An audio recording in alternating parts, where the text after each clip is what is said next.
লোকারণ্য, এই মাঠের বাইরেও। কাজে মাঠে যারা আছেন, মাঠের মধ্যেই লোকে সীমাবদ্ধ, এটা না, চতুর্দিকে লোকে লোকারণ্য।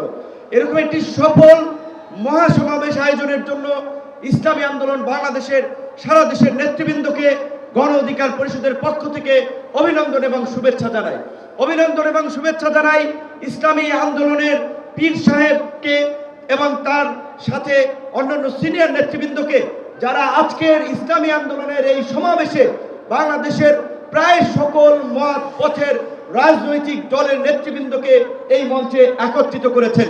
এবং আজকের এই সমাবেশ অত্যন্ত সময়োপযোগী এবং কার্যকর বিষয়ের উপরে ভিত্তি করে নির্ধারণ করা হয়েছে। আপনারা জানেন, বাংলাদেশের 24-এর গণ অভ্যুত্থান পরবর্তী রাষ্ট্র সংস্কারের যে জন আকাঙ্ক্ষা তৈরি হয়েছে, শাসনতান্ত্রিক ব্যবস্থার পরিবর্তনের যে রাজনৈতিক এবং জন আকাঙ্ক্ষা তৈরি হয়েছে, সেই আনুপাতিক হারে নির্বাচনের দাবিতে আজকে বোধহয় কয়েকটি দল ব্যতীত সব দলই কিন্তু এই মঞ্চে ইতিমধ্যে হাজির হয়ে এই সংখ্যানুপাতিক নির্বাচনের পক্ষে তাদের দলীয় সমর্থন ব্যক্ত করেছে।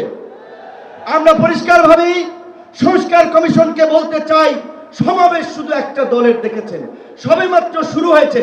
ইসলামী আন্দোলন আজকে করেছে, 19 তারিখ জামাত করবে, তারপরে গণ অধিকার পরিষদ করবে।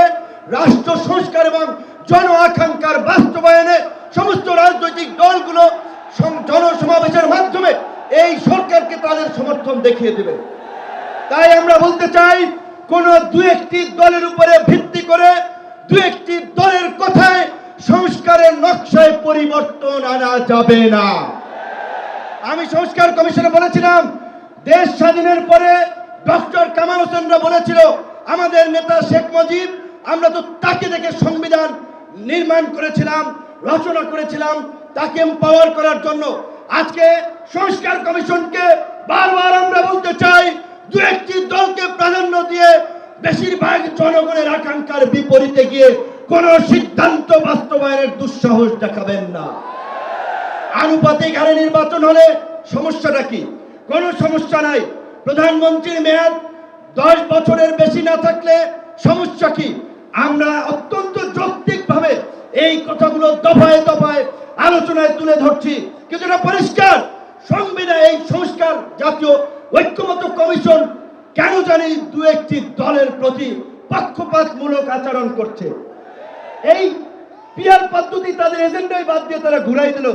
পিয়ার থেকে উচ্চকক্ষ নিম্নকক্ষ চলে গেল। উচ্চকক্ষ নিম্নকক্ষ হবে নাকি সমগ্র নির্বাচন পিয়ারের ভিত্তিতে হবে, সেটি রাজনৈতিকভাবে আগে ঐক্যমত্যে পৌঁছাতে হবে। একই সাথে আমি আরো একটি কথা বলতে চাই, যারা পীর সাহেব সহ জামাতের নেতৃবৃন্দ তারাও বলছে, আমরাও বলছি, আজকে সারা বাংলাদেশের উপজেলা, পৌরসভা, সিটি কর্পোরেশনে স্থানীয় জনপ্রতিনিধি নাই। জনগণ চরম দুর্ভোগের শিকার হচ্ছে সেবা পেতে গিয়ে। সরকারের উন্নয়নমূলক কর্মকাণ্ড ব্যাহত হচ্ছে এবং 50 বছরের যে অভিজ্ঞতা, নির্বাচনের পরে রাজনৈতিক দলগুলো এমপিরা মিলে, মন্ত্রীরা মিলে কেন্দ্র দখল করে তাদের নেতাদেরকে পুলিশ প্রশাসনকে দিয়ে জেতায়। কাজেই এই সরকারের আমলে যেমনি